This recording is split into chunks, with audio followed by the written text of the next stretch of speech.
Allahu Akbar. Pengendara sepeda motor yang ingin naik ke dalam kapal Roro dari Pelabuhan Roro ASPD Tanjung Uban menuju Kota Batam jatuh ke laut.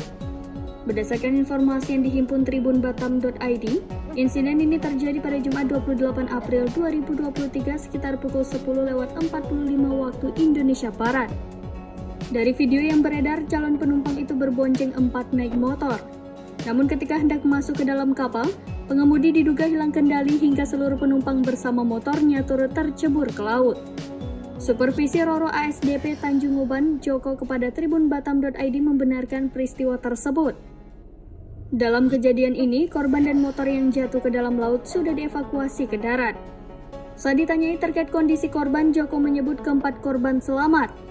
Namun seorang ibu dalam kejadian itu mengalami luka goresan.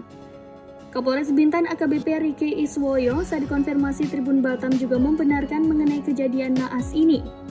Riki menyebut kendaraan dan pemiliknya sudah diantar ke rumah mereka di wilayah Batu Aji, Batam. Allahu Akbar.